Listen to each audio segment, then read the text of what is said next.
ದಿನದಿಂದ ದಿನಕ್ಕೆ ಸರ್ಕಾರಿ ಶಾಲೆಗಳಲ್ಲಿ ವಿದ್ಯಾರ್ಥಿಗಳ ಸಂಖ್ಯೆ ಗಣನೀಯವಾಗಿ ಇಳಿಯತೊಡಗ್ತಾ ಇದೆ. ಕಾರಣ ಇಂಗ್ಲಿಷ್ ವ್ಯಾಮೋಹವು ಅಥವಾ ಮಕ್ಕಳ ಮುಂದಿನ ಭವಿಷ್ಯಕ್ಕೆ ಒಳ್ಳೆಯ ವಿದ್ಯಾಭ್ಯಾಸ ಕೊಡಿಸ್ಬೇಕಂತ ಪೋಷಕರ ಅನಿಸಿಕೆಯೋ ಗೊತ್ತಿಲ್ಲ. ಆದರೆ ನಮ್ಮನ್ನ ಆಳುವ ಸರ್ಕಾರಗಳಂತೂ ಸರ್ಕಾರಿ ಶಾಲೆಗಳ ಅಭಿವೃದ್ಧಿ ಬಗ್ಗೆ ಯಾವುದೇ ಕ್ರಮ ಅನುಸರಿಸ್ತಾ ಇಲ್ಲ ಎಂಬುದು ಸಾರ್ವಜನಿಕರ ಅಭಿಪ್ರಾಯವಾಗಿದೆ. ಹೀಗೆ ನೋಡುವುದಾದರೆ ಸರ್ಕಾರಿ ಶಾಲೆಗಳಲ್ಲಿ ವಿದ್ಯಾರ್ಥಿಗಳಿಗೆ ಮೂಲಭೂತ ಸೌಕರ್ಯಗಳನ್ನು ಒದಗಿಸುವ ನಮ್ಮನ್ನು ಆಳುವ ಸರ್ಕಾರಗಳು ಅದ್ಯಾ ಕರ್ತವ್ಯ. ಆದ್ರೆ ನಮ್ಮ ಸುತ್ತಮುತ್ತಲು ಸಮಾಜದಲ್ಲಿ ಸರ್ಕಾರಿ ಶಾಲೆಗಳು ಅವನತಿಯ ಅಂಚಿಗೆ ಹೋಗ್ತಾ ಇದೆ ಅಂದ್ರೆ ಅದು ತಪ್ಪಾಗಲಾರದು ಅಂತ ಈ ಸ್ಟೋರಿ ಉದಾಹರಣೆ. ಎಸ್ ವೀಕ್ಷಕರೇ, ಚಿಕ್ಕಮಗಳೂರು ಜಿಲ್ಲೆಯ ಕಡೂರು ತಾಲೂಕಿನ ಅಂತರಗಟ್ಟೆ ಗ್ರಾಮ ಪಂಚಾಯಿತಿ ವ್ಯಾಪ್ತಿಯಲ್ಲಿನ ಹಡಗಲು ಗ್ರಾಮದಲ್ಲಿ ಸರ್ಕಾರಿ ಹಿರಿಯ ಪ್ರಾಥಮಿಕ ಶಾಲೆ ಸುಮಾರು 70ರಿಂದ 76 ವಿದ್ಯಾರ್ಥಿಗಳನ್ನು ಹೊಂದಿದ್ದ ಶಾಲೆಯಾಗಿತ್ತು. ಆದರೆ ಅಲ್ಲಿನ ಓದುವ ವಿದ್ಯಾರ್ಥಿಗಳಿಗೆ ಸರಿಯಾದ ಶೌಚಾಲಯ ವ್ಯವಸ್ಥೆ ಕೂಡ ಇಲ್ಲ. ಜೊತೆಗೆ ಅಲ್ಲಿನ ವಿದ್ಯಾರ್ಥಿಗಳು ಶೌಚವನ್ನು ಬಳಸಲು ಅವರ ಮನೆಗಳಿಗೆ ತೆರಳಬೇಕಾಗುತ್ತೆ. ಇನ್ನಿಲ್ಲಿ ಪಾಠ ಪ್ರವಚನ ಕೇಳುವ ಸಮಯ. ಇದನ್ನು ಮನಗಂಡ ಅಲ್ಲಿನ ಶಾಲಾ ಅಭಿವೃದ್ಧಿ ಕಮಿಟಿಯು ಮತ್ತು ಶಿಕ್ಷಕರು ಹಾಗೂ ಸಾರ್ವಜನಿಕರನ್ನು ಒಳಗೊಂಡಂತೆ ಸಂಬಂಧಪಟ್ಟ ಇಲಾಖೆಯ ಉನ್ನತ ಅಧಿಕಾರಿಗಳಿಗೆ, ಗ್ರಾಮ ಪಂಚಾಯಿತಿ ಅಧಿಕಾರಿಗಳಿಗೆ, ತಾಲೂಕು ಪಂಚಾಯಿತಿ ಅಧಿಕಾರಿಗಳಿಗೆ ಹಾಗೂ ಜಿಲ್ಲಾ ಮಟ್ಟದ ಜಿಲ್ಲಾಧಿಕಾರಿ ಮತ್ತು ಸಿಇಒ ಅವರಿಗೂ ಸೇರಿದಂತೆ ಅಲ್ಲಿನ ಗ್ರಾಮದಿಂದ ಕ್ಷೇತ್ರದ ಶಾಸಕರವರೆಗೂ ಈ ಸಮಸ್ಯೆಯನ್ನು ಲಿಖಿತ ರೂಪದಲ್ಲಿ ಮನವಿಯನ್ನು ಮಾಡಿರುತ್ತಾರೆ. ನೋಡಿ, 2002-2003 ಸರ್ವ ಶಿಕ್ಷಣ ಅಭಿಯಾನದ ಯೋಜನೆ ಅಡಿಯಲ್ಲಿ ಆಗಿರ್ತಂಥ ಶೌಚಾಲಯ ಇವತ್ತು ಭಾಳ ದುರಸ್ತಿಯಾಗಿದೆ. ಆ ದುರಸ್ತಿಯಾಗಿರ್ತಕ್ಕಂಥ ಶೌಚಾಲಯಕ್ಕೆ ಶಾಲಾ ಅಭಿವೃದ್ಧಿ ಸಮಿತಿಯವರು ಎಷ್ಟು ಬಾರಿ ಎಲ್ಲ ಇಲಾಖೆಗಳಿಗೆ ಮನವಿಯನ್ನು ಸಲ್ಲಿಸಿದರೂ ಕೂಡ ಯಾವುದೇ ಇಲಾಖೆ ಕೂಡ ಇವರಿಗೆ ಸ್ಪಂದಿಸ್ತಾ ಇಲ್ಲ. ಆದರೆ ಇತ್ತೀಚಿನ ದಿನಗಳಲ್ಲಿ ಈಗ ಇತ್ತೀಚೆಗೆ ಒಂದು 2-3 ದಿನದಲ್ಲಿ ಒಬ್ಬರು ಗುತ್ತಿಗೆದಾರರು ಯಾರು ಬಂದಿಲ್ಲ. ಗ್ರಾಮದ ಒಬ್ಬ ಸ್ಥಳೀಯ ಕಾರ್ಯಕರ್ತರು ಶಾಸಕರ ಆಪ್ತರಾಗಿರ್ತಕ್ಕಂಥವ್ರು ಈ ಮೇಲ್ಛಾವಣಿಗೆ ನಾವು ಹಣ ಹಾಕ್ಸ್ಕೊಂಡ್ಬಂದಿದ್ದೀವಿ ಅಂತೇಳಿ ದೌರ್ಜನ್ಯದಿಂದ ಶಾಲೆ ಓಪನ್ ಆಗೇ ಇಲ್ಲ, ಪ್ರಾರಂಭನೇ ಆಗಿಲ್ಲ, ಗೇಟ್ ಬೀಗ ತೆಗ್ದಿಲ್ಲ, ಕೊಠಡಿ ಬೀಗ ತೆಗ್ದಿಲ್ಲ, ಪೀಠೋಪಕರಣಗಳನ್ನು ತೆಗ್ದಿಲ್ಲ. ಆದರೂ ಕೂಡ ಇವರು ಏಕಾಏಕಿ 4 ಜನ ಲೇಬರ್ಸ್ನ ಬಿಟ್ಟು ಅಂಚನ್ನು ಇಳಿವಿ ಈ ಥರ ಕಾಮಗಾರಿಯನ್ನು ಪ್ರಾರಂಭಿಸಿರ್ತಾರೆ. ಆದರೆ SDMC ಅಧ್ಯಕ್ಷರು ಅದನ್ನು ಕೇಳಿದಾಗ ಅವ್ರ ಮೇಲೆ ದೌರ್ಜನ್ಯದಿಂದ FIR ಹಾಕ್ಸ್ಬಿಡ್ತೀನಿ, ಕೆಲಸ ನಿಲ್ಲಿಸಿದರೆ ಹಾಗೆ ಹೀಗೆ ಅಂತೇಳಿ ಉದ್ದಟತನ ತೋರಿಸ್ತಿದ್ದಾರೆ. ಆದ್ರಿಂದ ಈ ಇಲಾಖೆ ದಯವಿಟ್ಟು ಈಗ ಸದ್ಯದಲ್ಲೇ ಗಮನ ಹರಿಸಬೇಕು ಅಂತ ಕೇಳ್ಕೊಳ್ತಾ ಇದ್ದೀವಿ. ಆದರೆ ಯಾಕೋ ಗೊತ್ತಿಲ್ಲ, ಮಕ್ಕಳ ಶೌಚಾಲಯವನ್ನು ಅಭಿವೃದ್ಧಿಪಡಿಸಲಾಗದ ರೀತಿಯಲ್ಲೇ ಇಲಾಖೆ ಅಧಿಕಾರಿಗಳು ಮತ್ತು ಜನಪ್ರತಿನಿಧಿಗಳು ಇದ್ದಾರೆ ಏನು ಎಂಬುದು ಅಲ್ಲಿನ ಶಾಲಾ ಅಭಿವೃದ್ಧಿ ಮತ್ತು ಸಾರ್ವಜನಿಕರ ಆರೋಪವಾಗಿದೆ. ಇದಕ್ಕೆ ಸಾಲದು ಎಂಬಂತೆ ಈ ಸಮಸ್ಯೆಯನ್ನು ಆರ್ತ ಪೋಷಕರು ತಮ್ಮ ಮಕ್ಕಳ ವಿದ್ಯಾಭ್ಯಾಸದ ಅನುಕೂಲತೆಗಾಗಿ ಗ್ರಾಮ ಮಟ್ಟದ ಸರ್ಕಾರಿ ಶಾಲೆಯನ್ನು ತೊರೆದು ಈಗ ಖಾಸಗಿ ಮತ್ತು ಮತ್ತೊಂದು ಶಾಲೆಗಳಿಗೆ ತೆರಳುವ ನಿರ್ಧಾರವನ್ನು ಕೈಗೊಂಡು ಇದರಿಂದ ಸರ್ಕಾರಿ ಶಾಲೆಯಲ್ಲಿ ಉಳಿದ ಬಡ ಮಕ್ಕಳ ಸಂಖ್ಯೆ 25ಕ್ಕೆ ಇಳಿದಿದೆ. ಶೌಚಾಲಯವನ್ನು ನಿರ್ಮಿಸಿದ ಸರ್ಕಾರ ಬಹುತೇಕ ಕೊಠಡಿಗಳನ್ನು ಹೊಂದಿರುವ ಸರ್ಕಾರಿ ಶಾಲೆಯ ಆವರಣದಲ್ಲಿ ಕೊಠಡಿಯ ಮೇಲ್ಛಾವಣಿ ತೆಗೆದು ಮತ್ತೊಂದು ಕಾಮಗಾರಿ ಮಾಡುವ ದಿಸೆಯಲ್ಲಿ ಶಾಸಕರು ಪಟ್ಟಭದ್ರ ಹಿತಾಸಕ್ತಿಗಳು ಕೆಲಸವನ್ನು ಮಾಡ್ತಿವೆ. ಇದನ್ನು ಪ್ರಶ್ನಿಸಿದ ಶಾಲಾ ಅಭಿವೃದ್ಧಿ ಸಮಿತಿಯ ಸಹಕಾರವನ್ನು ಪಡೆಯದೆ ಕಾಮಗಾರಿಯನ್ನು ಮುಂದುವರೆಸಿದ್ದಾರೆ ಎಂಬುದು ಅಲ್ಲಿನ ಸ್ಥಳೀಯರ ಆರೋಪವಾಗಿದೆ. ಶೌಚಾಲಯವಿಲ್ಲದೆ ವಿದ್ಯಾರ್ಥಿಗಳ ಸಂಖ್ಯೆ ಇಳಿಮುಖವಾಗ್ತಾ ಇದ್ದು, ವಿದ್ಯಾರ್ಥಿಗಳ ಇಲ್ಲದ ಶಾಲೆಗೆ ಮೇಲ್ಛಾವಣಿಯನ್ನು ಸರಿ ಮಾಡಲು ಹೊರಟಿರುವ ಈ ಪಟ್ಟಭದ್ರ ಹಿತಾಸಕ್ತಿಯ ಕಾಮಗಾರಿಯು ಯಾವ ಪುರುಷಾರ್ಥಕ್ಕೆ ಎಂಬುದು ಸಾರ್ವಜನಿಕ ವಲಯದಲ್ಲಿ ಬಿಸಿ ಚರ್ಚೆಯಾಗಿದೆ.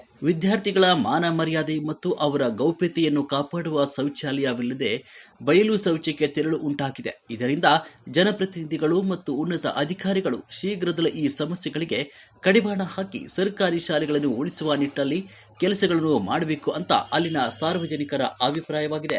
SDMC ಅಧ್ಯಕ್ಷರು, ನಾವು ಶಾಲೆಯ ಸಮಿತಿ ಅಭಿವೃದ್ಧಿ ಅಧ್ಯಕ್ಷರಾಗಿ ನಾವು ಈಗ 4-5 ವರ್ಷದಿಂದ ನಾವು ಒಂದು ಮಾಹಿತಿ ಕೊಟ್ಟು ನಮಗೆ ಶೌಚಾಲಯ ಇಲ್ಲ ಅಂತ 3-4 ವರ್ಷದಿಂದ ಬರೇ ಅಧಿಕಾರಿ ವರ್ಗದವರಿಗೆ ಕೊಟ್ಟು ಯಾರೂ ಸ್ಪಂದನೆ ಮಾಡಿಲ್ಲ.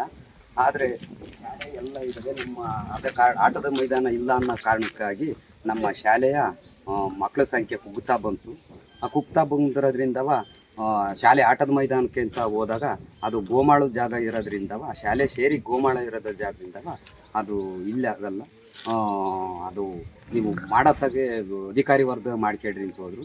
ಅದಕ್ಕೆ ನಾವು ಲೋಕಾಯುಕ್ತರ ಮೊರೆ ಹೋದು, ಲೋಕಾಯುಕ್ತರಿಂದ ಹೈಕೋರ್ಟ್ಗೆ ಹೋದು, ಅಲ್ಲಿಂದ ನಾವು ಹೈಕೋರ್ಟ್ಗೆ ಹೋದ್ರು ಸಹ ಅಲ್ಲಿ ಅವರು ಅಲ್ಲಿ ಬೇರೆ ನಮ್ಮ ಗ್ರಾಮ ಪಂಚಾಯತಿ ಅಧ್ಯಕ್ಷರುಗಳಾದಂಥವ್ರು ಅಂಜನಪ್ಪ ಅವರೆಲ್ಲ ಅದು ಇದು ಕೆಲಸ ಮಾಡೋಕ್ಕೆ ಬಂದು ಆ ಜಾಗದಲ್ಲಿ ಮಾಡಬೇಡ್ರಿ, ಅದು ಶಾಲೆಗೆ ಅಂತ ಮೀಸಲಿಟ್ಟಿರೋ ಜಾಗ ಅಂತ ಹೇಳಿದ್ರು ಸಹ ಕೇಳಲಿಲ್ಲ.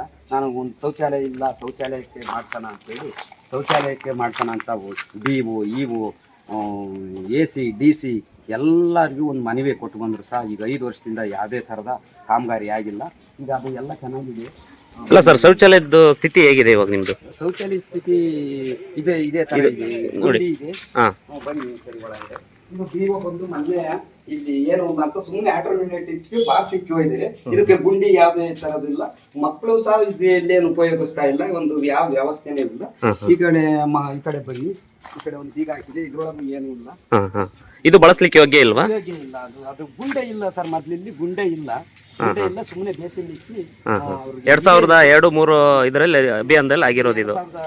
ಇದ್ರೆ ಅದು ಬಳಕೆನೇ ಮಾಡಿಲ್ಲ. ಬಳಕೆ ಮಾಡಿರೋದೇ ಗೊತ್ತಿಲ್ಲ. ಇದ್ರೊಳಗಡೆ ಹೇಗಿದೆ ಸರ್ ಸ್ಥಿತಿ? ನೋಡಿ, ಇದು ಶೌಚಾಲಯ. ಮಕ್ಕಳು ಮನೆಯಲ್ಲಿ ಅಧಿಕಾರಿ ಇದು ಗಮನ ಇರಲಿ. ಅವ್ರ ಮನೆಯಲ್ಲಿ ಈ ತರ ಮಾಡ್ತಿರ್ತಾರ. ನಮ್ಮ ಶಾಲೆಯಲ್ಲಿ ಶೌಚಾಲಯ ಇದೆ ಅಂತ ಇದೆ. ಶೌಚಾಲಯ ಬಳಕೆ ಇದು ಮೊನ್ನೆ BO ಸಾಹೇಬರು ಬಂದು ಮಾಡ್ಕೊಟ್ಟು ಸಾಹೇಬರು ಬಂದು ಇದು ಮಾಡಿಕೊಟ್ಟು ಇದ್ದಾರೆ. ನೋಡಿ, ಅವ್ರಿಗೊಂದ್ಸರಿ ಗಮನಕ್ಕೆ ಇರ್ತಾರ ಅಂತ ವಿಚಾರ. ನೋಡಿ, ಇಷ್ಟು ಮಾಡಿದ್ರೆ ಮುಗೀತಾ ನಮ್ಮ ಶೌಚಾಲಯ? ಯಾಕೆ ಮಕ್ಕಳ ಸಂಖ್ಯೆ ಪುಕ್ತಾ ಹೋಗಿ ಅಂದ್ರೆ ಒಂದು ಆಟದ ಮೈದಾನ ಇಲ್ಲ, ಒಂದು ಶೌಚಾಲಯ ಇಲ್ಲ. ಹಂಗಾಗಿ ಈ ಉದ್ದೇಶದಿಂದ ಮಕ್ಕಳ ಸಂಖ್ಯೆ. ಇವಾಗ ಯಾವ್ದಕ್ಕೆ ಅನುದಾನ ಬಿಡುಗಡೆ ಮಾಡಿದ್ದಾರೆ ಸರ್? ಇವಾಗ ನಮ್ದು ಶೌಚಾಲಯ ಕೊಡ್ರಿ ಅಂತ ಎಲ್ಲಾ ಇಲಾಖೆಗೆ ನೋಡ್ರಿ 5-6 ವರ್ಷದಿಂದ ನಾವು ಇದು ಮಾಡಿರೋ ಸರ್. AC DC ಎಲ್ಲ ನೋಡಿ ಪೇಪರ್ ಆಗಿ ಉಳಿದವೆ. ಇದಕ್ಕೆ ಮಾಡಿಕೊಡ್ರಿ ಅಂತಂದ್ರೆ ದುರದೃಷ್ಟದಿಂದ MLA ಕೊಂಡು ಬಂದು ಅಂತ ಹೇಳಿ ಅದು ಮರದವನ್ನೆಲ್ಲ ಕರಗಿಸ್ತಾರೆ. ಇದು ಚೆನ್ನಾಗಿತ್ತು ಸರ್ ಮೊದಲು ಮೇಲ್ಚಾವಣಿ? ಚೆನ್ನಾಗಿತ್ತು ಸರ್. ಯಾವ್ದು ಚೆನ್ನಾಗಿತ್ತು? ಇದೇ ತರ ಈ ಕಡೆ ಕೊಠಡಿ ಇದೆಯಲ್ಲ, ಈ ತರ ಇತ್ತಾ? ಇದೇ ಕೊಠಡಿ ಆದಾಗ್ಲೇ ಅದು ಆಗಿರೋದು. ಆದ್ರೆ ನೋಡಿ ಬನ್ನಿ, ಒಳಗ್ ಬನ್ನಿ. ಅವರು ಶಾಲೆ ಇಲ್ಲದಂತ ಸಮಯದ ಶಾಲೆಗೆ ಮುಖ್ಯ ಶಿಕ್ಷಕರಾಗಿ ಯಾರು ಬಾಗಿಲು ತೆಗೆದಿಲ್ಲ. ಎಲ್ಲ ಬೋರ್ಡು ಇಲ್ಲಿ ಇವೆಲ್ಲ ಇದ್ದು ಮಕ್ಕಳ ಆಟೋಪಕರಣಗಳು ಮತ್ತೆ ಎಲ್ಲ ಇದ್ದು ಅದ್ರ ಮೇಲೆಲ್ಲ ಈ ಕೆಡಿಗೆಲ್ಲ ಕೊಯ್ದು ಎಲ್ಲ ಮಾಡಿದೆ ನೋಡಿ. ಬೋರ್ ಇದು ಯಾರ ಗಮನಕ್ಕೂ ಇಲ್ವಾ ಸರ್? ಇದು ಯಾರ ಗಮನಕ್ಕೂ ನಾನು ಊರಲ್ಲಿರಲಿಲ್ಲ. ಸರ್ಕಾರದ ಆದೇಶ ಪತ್ರ ಆಗ್ಲಿ ಅಥವಾ ಗಮನಕ್ಕೂ ಶಾಲೆಯಲ್ಲಿ ಕೊಟ್ಟಿಲ್ಲ, ಯಾವ್ದು ಇಲ್ಲ. ನಾವು ಬಂದು ಏಕಾಏಕಿ ಕೇಳಿದಾಗ ಮಾಸ್ಟರ್ ಏನು ಹೇಳಿದ್ರು, ನಮಗೂ ಗೊತ್ತಿರಲಿಲ್ಲ ಇವ್ರು ಹಿಂಗ್ ಬರ್ತಾರೆ ಅಂತ, ಕೇಳ್ತಾರೆ ಅಂತ. ನಾನು ಹಂಗಾಗಿ ಕೆಲಸ ಮಾಡಕ್ ಬಂದರ್ನ ನಿಲ್ಲಿಸ್ಬೇಡಪ್ಪ. ಬೋರ್ಡು ಇದರಲ್ಲಿ ಯಾವುದೇ ಒಂದು ಕೆಲಸ ಅಂತಲ್ಲ, ಶಾಲೆ ಇರುತ್ತೆ. ಆದ್ರೆ ನಾನು ಶೌಚಾಲಯ ಮಾಡಕ್ ಹೋದಾಗ ಕೇಳಿದಾಗ BO ಆಗ್ಲಿ EO ಆಗ್ಲಿ ಇದಕ್ಕೆ ಇದಿಲ್ಲ. ಇದು ನೋಡಿ, STA ಕಾಪಿ ಇದೆ, ಹಾಗಾಗಿ ಹಾಕೊಡಕ್ಕೆ ಬರಲ್ಲ ಅಂದಿದ್ರು. ಯಾರು EO ಸಾಹೇಬ್ರು ಹೇಳಿದ್ರ? EO ಸಾಹೇಬ್ರು ಹೇಳಿದ್ರು. ಮತ್ತೆ ಇದಕ್ಕೆ ಯಾವ ತರ ಹಣ ಬಿಡುಗಡೆ ಮಾಡಿದ್ರಿ ಅಂತ ಕೇಳಿಲ್ವಾ ಸರ್ ನೀವು? ನಾವು ನನಗೆ ಗೊತ್ತಿಲ್ಲ. ಇವಾಗ ಹೋಗ್ತಾ ಇದೀನಿ. ಏಕಾಏಕಿ ಬಂದು ತೆಗ್ದಿದ್ದಾರೆ. ತೆಗೆದಿದ್ದಾರೆ. ಯಾರು ಸರ್ ಗುತ್ತಿಗೆದಾರ? ಯಾರು ಸರ್ ಇದಕ್ಕೆ? ಗುತ್ತಿಗೆದಾರರು ಅವ್ರ್ಯಾರು ಚೌಳಿಯೂರು ಅಂತೆ ಗುತ್ತಿಗೆದಾರರು ಬಂದಿದ್ರು. ಅವ್ರಿಗೆ ಹೇಳಿದೀನಿ, ಕಳಿಸಿದೀನಿ. ಈಗ ಗ್ರಾಮ ಪಂಚಾಯತಿ ಮಾಜಿ ಅಧ್ಯಕ್ಷರು ಬಂದು ನಾನು ಮಾಜಿ ಅಧ್ಯಕ್ಷರಿಗೆ ಇದಕ್ಕೂ ಏನ್ ಸಂಬಂಧ ಸರ್? ಅದು ನನಗೇನು ಗೊತ್ತಿಲ್ಲ ಸರ್. ಗ್ರಾಮ ಪಂಚಾಯತಿ ಅಂಡವರಿಂದ ಕೆಲಸ ಬರೋದ್ರಿಂದ ಹೇಳಿದ್ರು, ನಾನು ನೀನು ಕೆಲಸ ತಡೆದ್ರೆ ನಾನು FIR ಮಾಡಿಸ್ತೀನಿ. ಆಲ್ರೆಡಿ ಮುಂದಾಗೆ ನನಗೆ ಅಲ್ಲಿ ಗಿಡ ಹಾಕಿದ್ದಾರೆ, ಅದಾಕಿದ್ದಾರೆ ಅಂತ ನಿಮ್ಮೆಲ್ಲ FIR ಮಾಡಿದ್ದಾರೆ. ಇದೆಲ್ಲ ರಾಜಕೀಯ ಉದ್ದೇಶ ಅಂತ ನೀವು ಹೇಳ್ತಾ ಇದ್ದೀರಾ? ಉದ್ದೇಶದಿಂದ ಈ ತರ ಮಾಡಿದ್ದಾರೆ.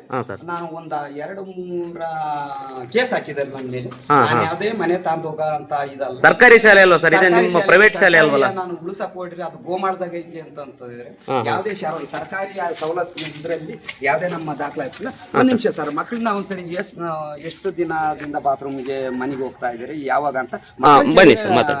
ಆಯ್ತು, ಬನ್ನಿ ಸರ್. ಮಕ್ಕಳಿಗೆ ಸರ್ ನಮಸ್ತೆ. ನಮಸ್ತೆ. ಅದೇ ಮಕ್ಕಳನ್ನೇ ಒಂದ್ಸರಿ ವಿಚಾರ ಮಾಡಿ ಮಾತಾಡಿಸಿ ಸರ್. ಮಕ್ಕಳ ಶಾಲೆಯಲ್ಲಿ ಶೌಚಾಲಯ ವ್ಯವಸ್ಥೆ ಸರಿ ಇಲ್ವಾ? ಎಷ್ಟು ವರ್ಷದಿಂದ? ಹೌದಾ? ಮತ್ತೆ ನೀವೆಲ್ಲ ಎಲ್ಲಿಗೆ ಹೋಗ್ತಾ ಇದ್ದೀರಾ ಶೌಚಾಲಯಕ್ಕೆ? ಮನೆಗೆ ಹೋಗ್ತಾ ಇದ್ದೀರಾ?